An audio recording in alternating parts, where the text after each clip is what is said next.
আসসালামু আলাইকুম সুপ্রিয় দর্শক মণ্ডলী, আপনারা যারা আমার ভিডিওটি দেখছেন তাদেরকে অসংখ্য ধন্যবাদ। প্রথমেই ধন্যবাদ দিয়ে দিই, কারণ এই ভিডিওটি আপনার প্রথমে আমার এই ভিডিওটি মনোযোগ সহকারে দেখুন, তারপরে এই ভিডিও বিষয়ে আমি কিছু কথা বলবো, অবশ্যই শুনবেন।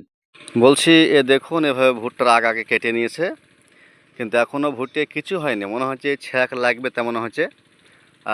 ভুট্টি এখনও মোটামোটা হবে, পাতলা হয়ে আছে, কিন্তু আগা কেটে নিয়েছে।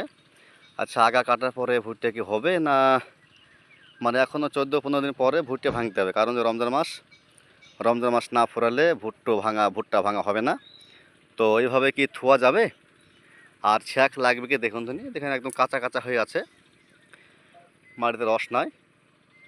ছ্যাঁক লাগবে কি না একটু জানাবেন, আর এভাবে কেটে রাখা যাবে কিনা সেটাও জানাবেন। এই ভিডিওটি অবশ্যই দেখলেন। তো বিষয় হচ্ছে, এই ভিডিওটি যেটা দেখলেন, ভুট্টার এখন হারভেস্টিং টাইম।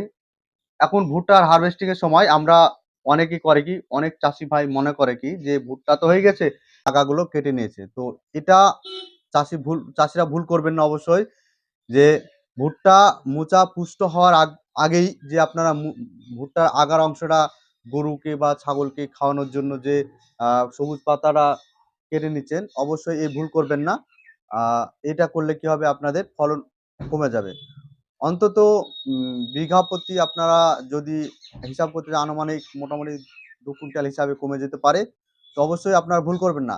কি করতে হবে, আপনারা এই ভুট্টা মোচাকে আপনারা একবার শুকিয়ে ফেলতে হবে। ভুট্টার মোচা যখন শুকিয়ে যাবে, তারপরে ভুট্টার আগাগুলো কাটবেন এবং আগাগুলো কেটে তারপর আপনারা হারভেস্ট করবেন। তাহলে আপনাদের কি হবে, ভুট্টা যে ফলন, আপনার যে জমির যে ফলন আপনারা আশা করছেন, সম্পূর্ণ ফলনটি পাবেন। সম্পূর্ণ না পাকা আগ পর্যন্ত আপনারা ভুট্টার এই আগা কাটবেন না। তো এই ভাইটি আমার হোয়াটসঅ্যাপে পাঠিয়েছিল, তাকে আমি এইভাবেই বলেছি, এবং সেটার জন্য আপনাদের সবাইকে যেন জানিয়ে দেওয়া হয়, জানাতে পারি, সে বিষয়ে আমি এই ভিডিওটি করলাম। যদি ভালো লাগে অবশ্যই লাইক, কমেন্ট, শেয়ার করবেন, আর অপর চাষি ভাইকে জানানোর সুযোগ করে দেবেন। ধন্যবাদ।